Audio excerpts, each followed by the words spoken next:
નિમિત્તે આપણી વચ્ચે મંચ પર બિરાજમાન અર્ચા દીદી, નદવાણી સાહેબ અને આપ સૌ બ્રહ્મકુમારી સંતાનો સર્વેને મહાશિવરાત્રિની ખૂબ ખૂબ શુભેચ્છાઓ. મહાદેવ સૌનું ભલું કરે ને સૌનું કલ્યાણ કરે એવી મહાદેવને પ્રાર્થના. આમ તો વિજ્ઞાન પણ જ્યારે સાબિત કરી ચૂક્યું છે એની વાત હું તમને કરીશ, કારણ કે દરેકની અલગ અલગ શ્રદ્ધા હોય છે. ઘણા બધા પંથો છે, ઘણા બધા ધર્મો છે, ઘણા બધા સંપ્રદાયો છે અને દરેકની અલગ અલગ શ્રદ્ધા છે. કોઈ કુળદેવીમાં માને છે, બધાને કુળદેવી છે, બધાને દેવતા છે, અને આપણે ત્યાં તો હજારો મંદિરો પણ છે અને દરેક જગ્યાએ આપણી શ્રદ્ધા છે.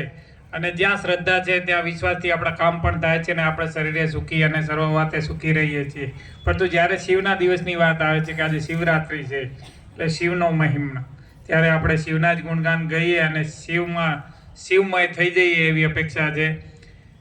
2002 થી પછી યુરોપના વૈજ્ઞાનિકોએ CERN નામની એક સંસ્થાની સ્થાપના કરી, સન નામની સંસ્થા, જેમાં દુનિયાભરના બધા જ વૈજ્ઞાનિકો જોડાયેલા.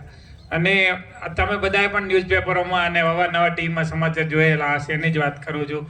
લાર્જ હાઇડ્રોક્લોરાઇડ નામનું મશીન યુરોપની સન નામની સંસ્થાએ બનાવ્યું અને પ્રોટોનની ટક્કર કરી અને ઈશ્વરીય કણની શોધ કરવાનો પ્રયાસ કર્યો. ટૂંક સમય 3-4 વર્ષ પહેલા પણ પેપરોમાં આવેલું કે હિગ્સ બોઝોન નામના ગોડ્સ પાર્ટિકલની શોધ થઈ. ગોડ્સ પાર્ટિકલ એટલે ઈશ્વરીય કણ. અને વૈજ્ઞાનિકોએ સાબિત કર્યું કે ઈશ્વરીય કણ જે ઈશ્વરનો ભાગ છે એ અંશ છે ને સતત થનગનાટ કરતો રહે છે. તો એમણે જોયું કે કયા સંપ્રદાયમાં કે કયા ધર્મની અંદર જે કણ છે ઈશ્વર છે એ થનગનાટ કરે છે. તો માત્ર ને માત્ર સનાતનમાં જાણવા મળ્યું કે એક દેવ એવા છે જે સતત નૃત્ય કરતા રહે છે અને એ નટરાજ છે. આપણે સૌ જાણીએ છીએ, મહાદેવની વાત આવે છે.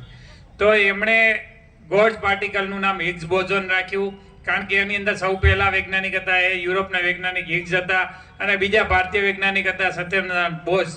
એમના બંનેના નામ ઉપરથી ગોડ્સ પાર્ટિકલનું નામ હિગ્સ બોઝોન રાખવામાં આવ્યું. એ ગૂગલ પર પરફેક્ટ ઇન્ફોર્મેશન મૂકેલી છે, આપ સર્વે પણ સર્ચ કરી શકો છો. લાર્જ હાઇડ્રોક્લોરાઇડ નામના મશીનની 100 મીટર ઊંડાઈની અંદર 27 કિલોમીટર લાંબી ટનલની અંદર આ ગોડ્સ પાર્ટિકલની શોધ થઈ.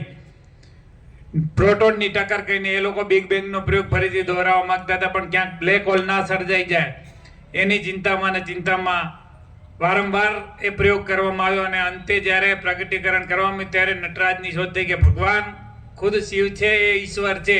આવું વૈજ્ઞાનિકોએ ઓથેન્ટિકલી કીધું. અને આજે પણ આપણને ડાર્ક મેટર નામની થિયરી વૈજ્ઞાનિકો આપી રહ્યા છે કે આપણી આંખો કેટલુંક જોવા માટે સર્જાઈ છે અને કેટલુંક જોઈ શકતા નથી. આપણે કેટલીક વસ્તુ એટલે તમે ને હું જોઈ શકીએ છીએ, મારી વચ્ચે પડેલા મોબાઈલ, દીવા, શિવલિંગ, આ બધું આપણે જોઈ શકીએ છીએ. એ માત્ર 5% વસ્તુ ધરતી ઉપર એવી છે જેનું સર્જન આપણને જોવા માટે કરાયું છે. પણ આપણી વચ્ચે બેક્ટેરિયા છે, વાયરસ છે, આપણે જોઈ શકતા નથી. માઇક્રોસ્કોપથી જોઈ શકાય છે, મશીનો શોધાયા છે, પણ આપણી આંખોએ જોવા માટે કાબેલ નથી. હવાના કેટલાય કણો આપણે જોઈ શકતા નથી. એવી જ વસ્તુ ડાર્ક મેટર છે, 95% જે ધરતી પર સ્થિત છે પણ આપણે જોઈ શકતા નથી. ઘણા ઈશ્વરીય કણો છે, ઘણી બધી ઈશ્વરીય વસ્તુઓ છે એને જોઈ શકાતી નથી. અને માનવીય સ્વભાવ જ એવો છે, જો જોઈ લઈએ તો આપણે એનું મહત્વ ઘટી જાય છે. આપણને ખબર છે કે આપણી તે શરીર છે જલ, થલ, અગ્નિ, આકાશ અને પવન, આ 5 તત્વોથી બનાવેલી છે. એમાં 80% આપણો ભાગ પાણી છે. પણ જે વસ્તુ આપણને સરળાઈથી મળી જાય છે એનું આપણા માટે મહત્વ રહેતું નથી. ઈશ્વર પણ આપણને સહેલાઈથી મળી જાય, પણ મળી જાય ને પછી આપણે એને મહિનો પણ સંભાળી ના શકીએ. હું તમને કહું, હું હોઉં કે તમે હોવ. પાણી છે, આપણું શરીર 80% પાણીથી મળેલું છે. આજે પણ પાણીનો બગાડ થતો હોય તો આપણી વચ્ચે પાણીનું મહત્વ નથી. નદીઓ આપણી ગંદી થતી જાય છે. હવા તદ્દન મફતમાં મળે છે 80%. આપણે કાર્બન ડાયોક્સાઇડ વધારતા જઈએ છીએ ને આપણી પાસે એનું હવાનું, વૃક્ષોનું કોઈ મહત્વ વધ્યું નથી. ધરતી છે સતત પ્રદૂષણને પામી છે, મનુષ્ય એને બરબાદ કરી નાખી છે. સૂર્યદેવ સતત આપણને પ્રકાશ આપતા રહે છે વિના મૂલ્યે, તો આપણા માટેનું કોઈ મહત્વ નથી. એક લોટો જળનો ચડાવવામાં કહીએ તો પણ આપણાથી એ કામ થતું નથી. એટલે જ્યારે ઈશ્વર આપણી નજીક છે, આપણું શરીર જે આપણી મા બાપ જેણે આપણને અહીંયા જન્મ આપ્યો છે, તો પણ આપણી સતત વચ્ચે છે. પણ આપણા માટે જે વસ્તુ નજીક હોય, જેવી રીતે આપણે કહીએ અંબાજી માતાએ આપણે દૂર અહીંયાથી જઈએ તો આપણા માટે ભાવના, પણ અંબાજીના લોકો રોજ જતા નથી. સોમનાથના મંદિરે સોમનાથના લોકો રોજ જતા નથી દર્શન કરવા, કારણ કે જે નજીક છે એનું મહત્વ આપણા માટે નથી પણ દૂરના લોકો માટે હોય છે. એવી જ રીતે ઈશ્વર આપણાથી દૂર છે તો આપણા માટે ખૂબ મહત્વ છે, પણ 1 મહિનો જો આપણી વચ્ચે આવીને રોકાય ને તો આપણે થાકી જઈએ. મહાદેવ ખુદ આપણા ઘરે 1 મહિનો રોકાય તો એને 56 ભોગ ચડાવવા પડે. કયા બેન છે રોજ 56 ભોગ બનાવીને ખવડાવે? તમે મને કહો. એક દિવસમાં થાકી જઈએ. કંટાળી જઈએ કે આમને 56 આઈટમ રોજ જોઈએ. ઘરના એક વ્યક્તિ જો 2 શાક માગે તો આપણે કંટાળી જઈએ કે 2 શું બનાવવાના હોય. આપણી સ્થિતિ આવી છે, હું આવું કે તમે આવું, બધા માટે એ જ છે. એટલે ઈશ્વર જેટલા દૂર છે એટલું સારું છે, પણ સાચા મનથી પ્રાર્થના કરીએ ને તો આપણને સતત હાજરી આપે છે. એનું એક ઉદાહરણ હું જ કહું. અહીંયા એક બેને પણ વાત કરી કે એમને રાત્રે ઊંઘ નથી આવતી, સમસ્યા હતી. મારા માટે પણ એક મોટો એવો સવાલ બનેલો. મારા ઘરમાં પણ શિવનું મહત્વ સદાય રહેલું છે. મારા મમ્મી સતત શિવની આરાધના કરતા રહે છે. 2018 ની અંદર મને પોતાને સ્ટ્રોક થઈ ગયેલો. સ્ટ્રોક તો બ્રેન સ્ટ્રોકથી તમે બધા પરિચિત છો. મગજની નસ ફાટી જાય ને આપણે બધા કોમામાં જતા રહીએ. આવી ઘટનાઓ ઘણી બધી બને છે. હું પણ એવું જ જોયું છું. 6 દિવસ માટે કોમામાં 2018ની સાલમાં જતો રહેલો. અને મારા ઘરમાં સતત મૃત્યુંજય જાપનું મહત્વ છે. જર્મન યુનિવર્સિટી પણ આનું સંશોધન કરી ચૂકી છે કે મૃત્યુંજયમાં જાપનું મહત્વ કેટલું છે. દવાખાનામાં આઈસીયુમાં દાખલ 50 દર્દીઓ ઉપર એની સંશોધન માટે મંત્ર કરવામાં આવ્યો અને 50માંથી 50%થી વધુ વ્યક્તિઓ મૃત્યુંજય જાપથી જીવિત થઈ ગયેલા. તો એ શિવનો જ પ્રભાવ રહેલો છે. તો એ શિવના પ્રભાવથી મને પણ 2018ની અંદર જ્યારે હું મહેસાણાના આઈસીયુમાં નિલેશ દીક્ષિત નામના ડૉક્ટર પાસે દાખલ હતો, ન્યુરોલોજીસ્ટ પાસે, ત્યારે મારી પાસે 6 દિવસ પછી પણ મને ભાન ના આવેલું સ્ટ્રોકના કારણે. પણ પછી ડૉક્ટરે કહી દીધું કે મગજને ખોપડી ચીરવી પડશે અને ગાંઠ કાઢવી પડશે તો જ ભાનમાં આવશે અને યાદશક્તિ સંપૂર્ણ જતી રહેશે.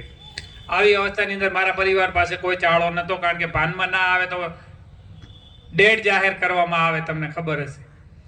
પરંતુ આખી રાત્રિ મારા પરિવારે 24 કલાકનો સમય આપેલો. 24 કલાકમાં જો હવે ભાનમાં નહીં આવે તો તમારા મગજનું ઓપરેશન કરવું પડશે અને મગજ શક્તિ જતી રહેશે, યાદશક્તિ. તો મારા આખા પરિવારે, મારા બેન બનેવી, મારા ભાઈ, મારા બેન, મારા મમ્મી, બધાએ આખી રાત જાગીને મૃત્યુંજયના જાપ કર્યા. એ 24 કલાક અમારા માટે ખૂબ ક્રુશિયલ હતા. અને 24 કલાક પછી ડૉક્ટરે લાસ્ટ નિદાન કર્યું અને નિદાન પછી એવું કીધું કે ધીરે ધીરે ભાનમાં આવી રહ્યા છે, તો હવે ઓપરેશનની જરૂર નથી. આ શિવની તાકાત હતી. અને હું આજે ઊભો છું, બિલકુલ પેરાલિસિસ થઈ ગયું હતું આ હાથ અને પગની અંદર, મોઢામાં, પણ આજે હું વાહન ચલાવી શકું છું. અને 2 વર્ષથી સારી રીતે સુરેન્દ્રનગરમાં જિલ્લા શિક્ષણાધિકારી તરીકે સેવા પણ બજાવી. મારી યાદદાસ્ત શક્તિને કશું જ નથી થયું. એ બધો શિવનો પ્રતાપ છે. મારે કોઈ બીજા ઉદાહરણ લેવાની જરૂર નથી. આજે પણ મારો દિવસ શિવની આરાધના વગર જતો નથી. ક્યારે પણ હું શિવના મંદિરે ન જાઉં એવું બનતું નથી, કારણ કે મેં એનો પરચો પાડેલો છે. જ્યારે તમને અશક્ત છો ત્યારે જ યાદ આવે, એના પહેલા સખ્ત છો ત્યારે યાદ કરો તો શિવ તમારી આજુબાજુ જ રહે.